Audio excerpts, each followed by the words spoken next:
Je vous bénis dans le précieux nom de notre Seigneur Jésus-Christ. Je vais nous inviter à lire un texte. Alléluia. Nous allons lire dans le livre de Romains 2, le verset 28. La Bible dit ceci.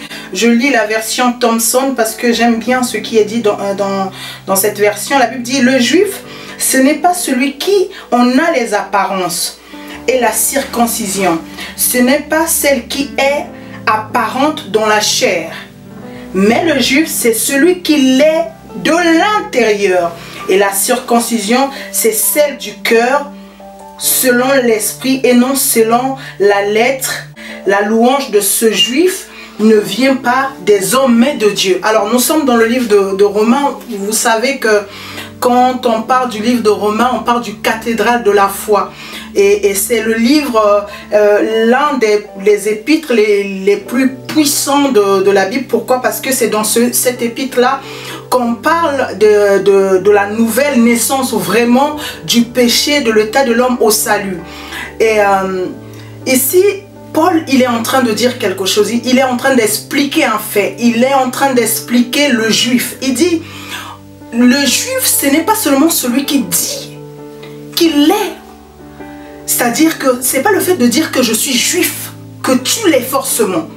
Mais le juif, ce n'est pas avoir une apparence, mettre les habits, mettre une apparence qui fait croire que tu es juif. Ce n'est pas les habits qui fait qu'une personne soit juif. Ce n'est pas les attitudes ou même la langue hébraïque qui fait d'une personne juif. On peut aussi vivre dans un pays, parler la langue du pays, avoir les attitudes du pays, mais ne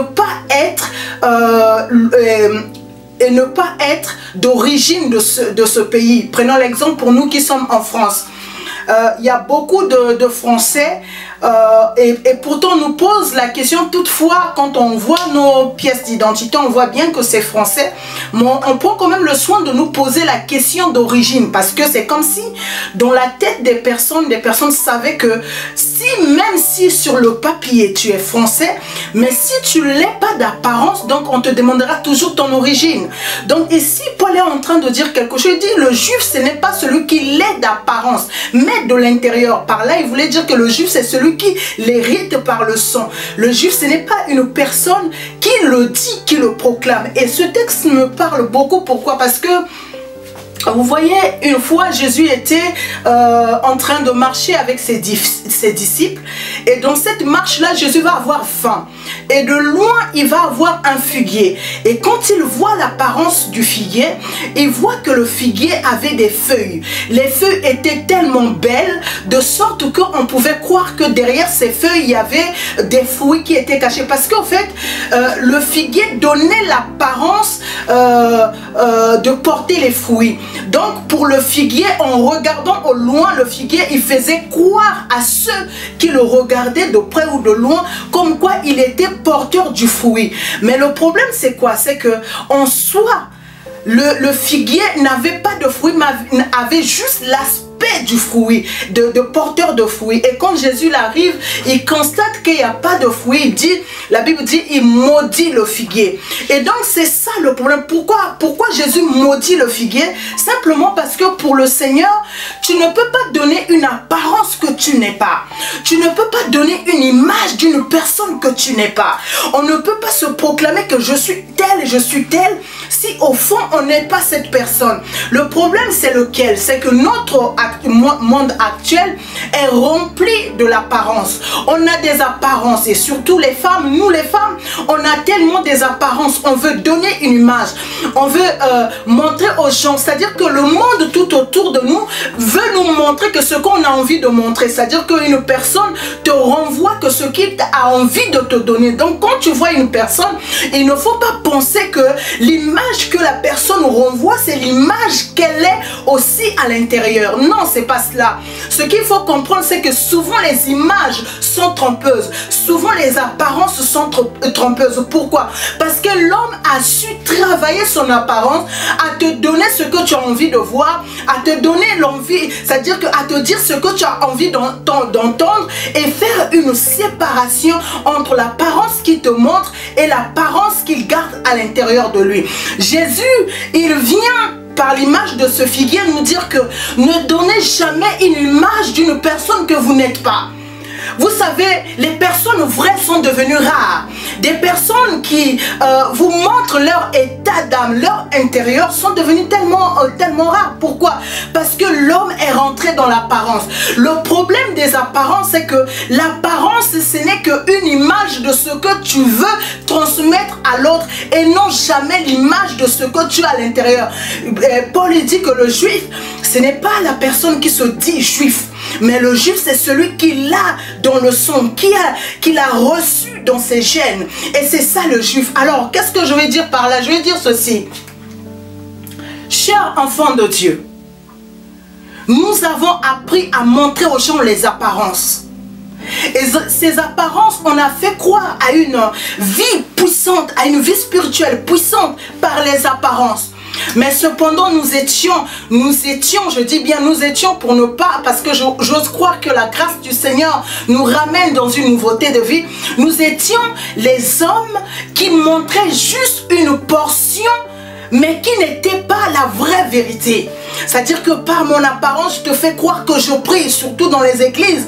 Tu vois quelqu'un avec une apparence pieuse, une apparence de prière, une apparence d'une personne qui loue Dieu. Mais cependant, à l'intérieur, cette personne ne sait même pas se connecter avec Dieu dans son cœur. La personne ne sait même pas être un avec Dieu de l'intérieur. Cela veut dire quoi? C'est-à-dire Paul, il interpelle les chrétiens pour dire ceci. Quand vous montrez vos apparences aux gens, prenez le soin de montrer les apparences intérieures, ce que vous êtes réellement. Les gens n'ont pas besoin de voir les maquillages tout autour de ta personne. Les gens ont parfois besoin de voir que tu es toi. Pourquoi je dis cela? Parce qu'en fait, il y a tellement de supercheries dans notre ère. Les gens font croire qu'ils sont des superman, mais à l'intérieur, ce sont des peureux. Les gens nous font croire que ce sont des héros, mais à l'intérieur, ce sont des vaincus. C'est-à-dire que ce qu'il faut savoir, c'est que le monde a besoin de savoir. C'est si bien que quand la Bible parle de la prière de ce monsieur-là et du scribe, lui qui faisait des prières avec je suis ceci, je suis cela, mais l'autre qui était dans son coin priait, Seigneur, aie pitié de moi. C'est-à-dire par là, je vais dire ceci. Si le figuier a été maudit par une apparence trompeuse, le Seigneur ne regarde pas aux apparences trompeuses. Le Seigneur regarde à ce que tu es à l'intérieur de toi. Ça veut dire que ce qui compte entre toi et moi, c'est ce que nous sommes réellement. Et c'est-à-dire que Dieu prend le soin de regarder à ce que nous sommes réellement et non à l'apparence, c'est-à-dire que je donne aux gens. Cela me bouleverse d'autant. Pourquoi? La Bible dit dans le livre de Hébreux, la Bible dit ceci, que ce monde que nous voyons, ce monde visible, tire son origine du monde invisible. Donc cela veut dire quoi? C'est-à-dire que le vrai moi, le vrai monde n'est pas le monde qu'on voit. Ce monde que nous voyons, pour nous, c'est visible. Mais en soi, ce monde est comme une feuille de papier qui peut s'évaporer à tout moment. Mais le vrai monde qui va subsister même après que ce monde ait disparu, c'est le monde intérieur. Alors, ce que nous devons comprendre, c'est que ce qui est important, c'est l'image que nous sommes à l'intérieur. C'est-à-dire que le chrétien, l'enfant de Dieu, chaque jour doit se donner les moyens de montrer son intérieur. Vous savez, je dis souvent, ce n'est pas une honte d'être faible. Au contraire, Dieu est le Dieu des faibles.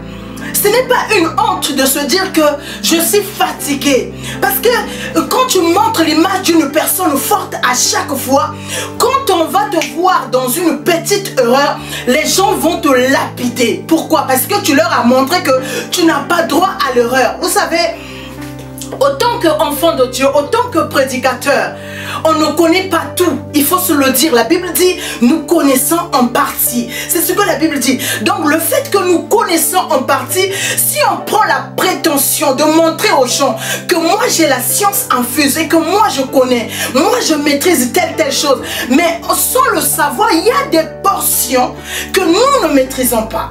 Il y a des vérités de la parole de Dieu que nous ne connaissons pas. Et comme avec le monde, il y a toujours de l'évolution. Et quand on arrivera à la connaissance que tu prétends connaître et qu'on verra tes failles, tu tomberas encore du haut que si tu avais l'humilité du cœur de dire que je ne connais pas tout. On ne connaît pas tout, bien-aimé. Alors, ce que je veux dire, nous, enfants de Dieu, apprenons à vivre de l'intérieur. Apprenons à ne pas être comme ce figuier qui montre une image d'une personne qu'il n'est pas. Mais apprenons à être des enfants de Dieu de l'intérieur. Et d'ailleurs, si nous sommes enfants de Dieu, nous ne sommes pas enfants de Dieu selon que la Bible dit dans le livre de Jean, le premier chapitre, le livre de Jean, le chapitre 1, il dit que nous sommes enfants de Dieu. Ce n'est pas par la volonté de la chair ni de l'homme que nous sommes enfants de Dieu. Nous sommes enfants de Dieu de l'intérieur. Alors, bien-aimé enfant de Dieu, si tu es enfant de Dieu de l'intérieur, l'apparence que le monde a besoin que tu montres, c'est l'apparence de l'intérieur. Ce n'est en rien l'apparence de l'extérieur. Moi, je peux donner une image extérieure en vous faisant croire des choses. C'est pourquoi d'ailleurs la Bible dit que plusieurs me diront ce jour-là, Seigneur, nous avons fait telle chose. Le Seigneur dit, je ne vous connais pas. Pourquoi? Parce que l'image à l'intérieur de vous n'était pas l'image de Dieu. N'est pas l'image de ce que Dieu a au-dedans de vous. Alors, ce que nous devons comprendre, nous, enfants de Dieu bien-aimés, c'est que l'image que nous portons à l'intérieur de nous, c'est ça qui doit être vu. Tu dois faire voir ce qui est à l'intérieur de toi. Le monde attend de voir ce qui est à l'intérieur de toi et non les apparences trompeuses. Le monde attend juste que tu révèles ta nature. Et cette nature n'est pas la nature que le monde voit. C'est une nature qui est cachée. Et cette nature, c'est là où tu tires ton origine. C'est là où tu tires ta force. Et c'est ça qui doit être vu. Le figuier a été maudit parce qu'il y avait un contraste. Il y avait quelque chose, un paradoxe. Et la Bible dit, Jésus a dit, personne ne mangera plus de ton fruit. Pourquoi? Parce que le figuier n'avait pas compris le secret de la marche, le secret de l'intérieur. Par là, j'aimerais nous inviter à être des hommes, des femmes qui marchent de l'intérieur, des hommes, des femmes spirituels, ceux-là qui renvoient au monde les choses qui sont à l'intérieur. Les apparences ne nous emmèneront nulle part. Vous savez, il y a eu beaucoup de mariages qui ont été détruits par les apparences, c'est-à-dire que la personne, quand il a vu la personne aimer, a commencé à aimer par l'apparence. Et une fois à la maison, c'était le boxe et un ring qui avait commencé. Pourquoi? Parce qu'on a aimé les apparences. Et la destruction de notre ère, c'est la destruction des apparences. Parce que tout, quand tu vas chercher un travail, tu crées un CV par les apparences. Tu fais une image par des apparences. Et tu veux qu'on t'accepte dans ce boulot par les apparences. Les apparences et les capacités que tu n'as pas. Quand tu vas dans une famille, tellement que tu veux être aimé, il y a même des personnes, pour être auprès des hommes de Dieu, ils ont besoin de donner même une apparence. J'aime dire ceci. Une personne peut avoir une apparence pieuse. Venons, mettons des robes longues à l'église. Portons et ne regardons pas les personnes sur les yeux, courbons le regard en signe de respect, mais être des impudiques de premier niveau à l'intérieur. Pourquoi? Parce que ces personnes-là ont juste, et c'est ça même le travail du faux prophète, il te montre ce que tu as envie de voir. C'est pourquoi il ne faut pas parfois dire qu'il est de Dieu parce qu'il s'habille bien, il est des sons. Non, c'est pas parce que la personne montre une apparence que la personne est réellement ce qu'elle montre. Et là, je ne veux pas dire aussi que comme on ne doit pas se fier aux apparences, il faut mettre n'importe quoi. Non, c'est votre intérieur, c'est l'image de votre intérieur. J'aimerais vous faire un petit témoignage. Quand j'étais encore jeune fille, quand je dis jeune fille, il y a quelques années passées, j'aimais tellement mettre les jupes courtes. J'aimais mettre les habits pour moi qui me mettaient en valeur. Et chemin faisant avec le Seigneur, c'est pas, mais c'est vrai qu'il y avait des gens qui parlaient, mais ça me faisait absolument rien parce que leurs paroles ne me faisaient rien en vérité. Mais chemin faisant avec le Seigneur, marchons dans l'intimité avec Dieu. Et il y a des choses, des convictions qui tombent. Il y a des choses qui disparaissent Pourquoi? Parce que l'image que je porte à l'intérieur, c'est-à-dire que quand je mets quelque chose, je veux que la chose soit en accord avec le dépôt plutôt de ce que je porte à l'intérieur de moi. Alors, ce que j'aimerais que, autant qu'enfants de Dieu, nous comprenons, c'est que la grâce que Dieu nous a faite, c'est de pouvoir montrer au monde ce que nous sommes réellement à l'intérieur. Et j'aime ce que l'apôtre Pierre et Jean faisaient devant le temple. Ils ont vu qu'il y avait là une personne qui demandait de l'aumône à chaque fois. Mais la Bible dit que les apôtres n'ont pas dit que prenons dans nos poches quelque chose. Au contraire, ils ont dit ce que nous avons à l'intérieur. Ça veut dire que l'image qu'ils avaient à l'intérieur d'eux, c'était l'image de Christ. Il dit ce que nous avons, nous te l'offrons au nom de Jésus, lève-toi et marche. Ça veut dire qu'ils ont donné ce qu'ils portaient à l'intérieur. Et alors, qu'est-ce qu'on peut comprendre par là?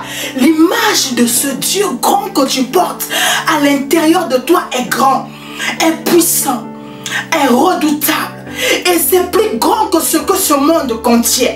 Ce que tu as à l'intérieur de toi est plus puissant que les apparences trompeuses.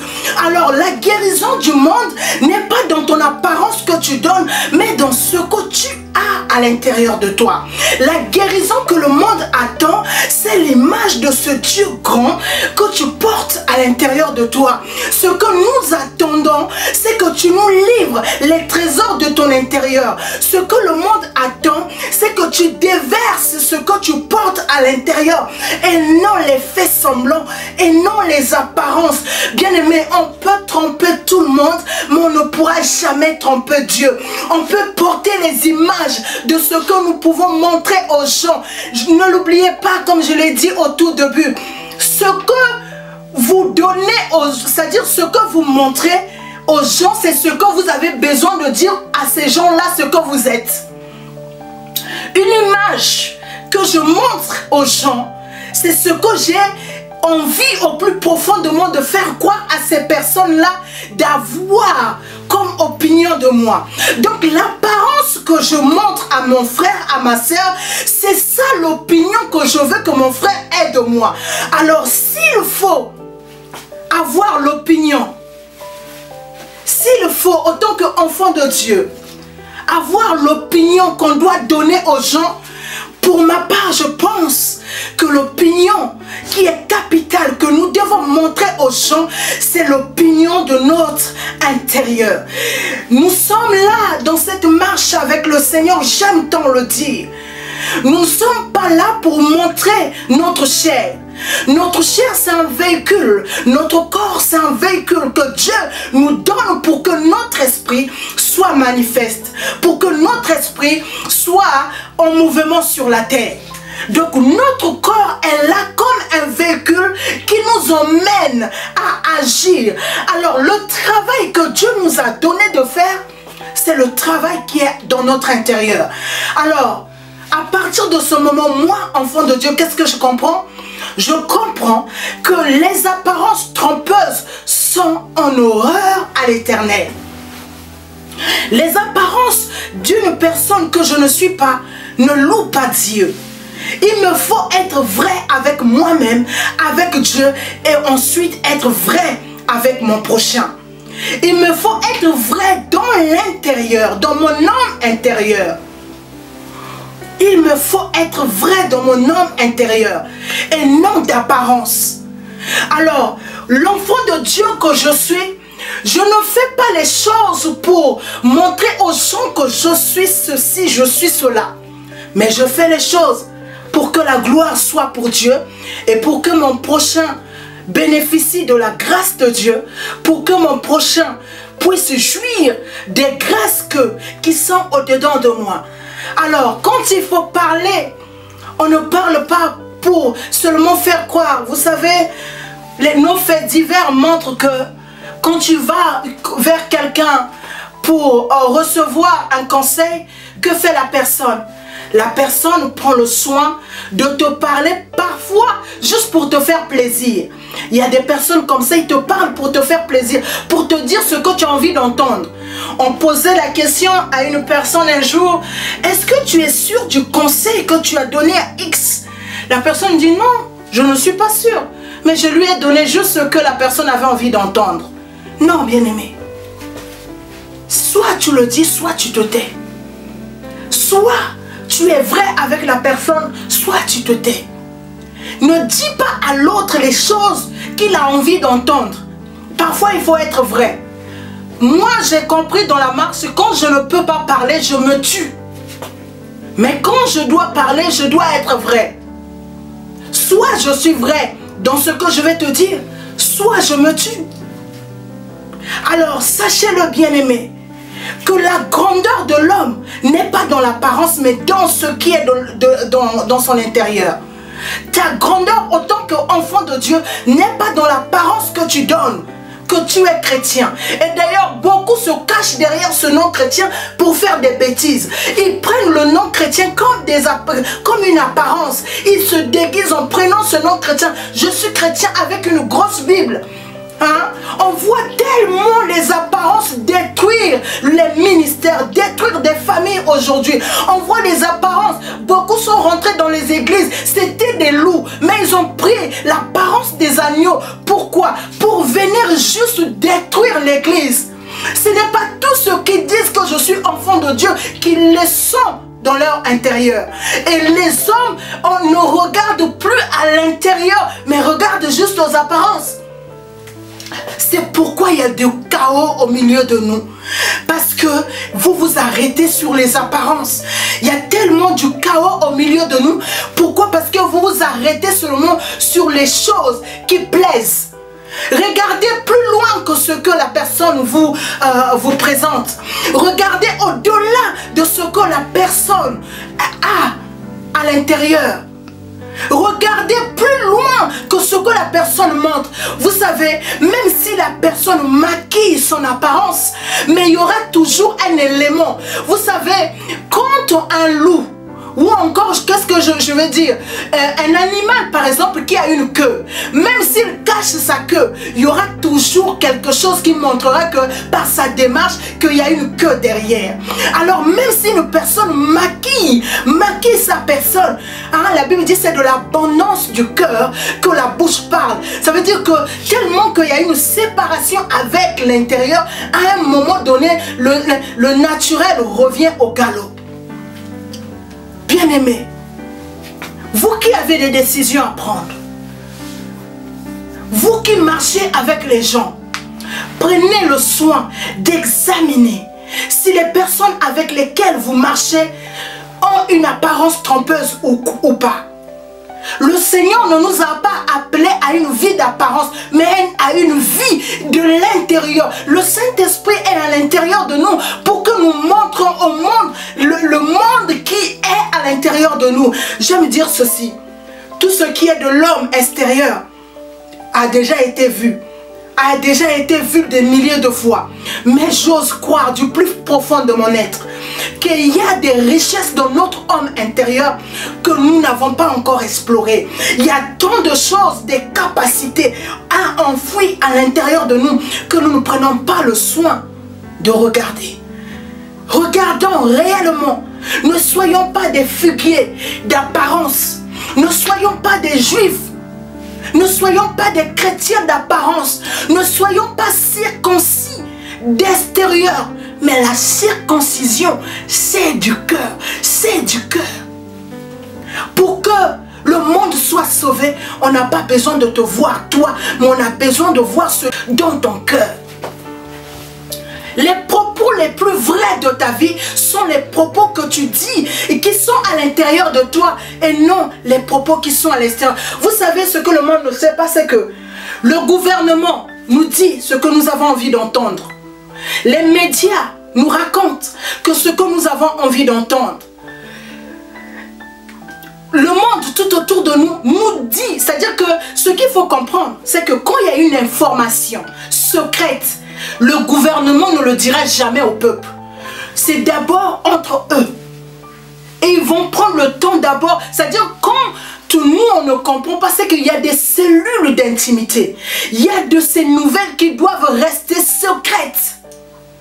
Nous, enfants de Dieu, on ne comprend pas ça. Quand on voit seulement quelque chose dans l'apparence, on croit que c'est la vérité. C'est pourquoi c'est pour l'enfant de Dieu, c'est ce que Élisée a dit à son serviteur. Ceux qui apparaissent plus nombreux, mais en réalité, ceux qui sont avec nous sont beaucoup plus nombreux. Pourquoi?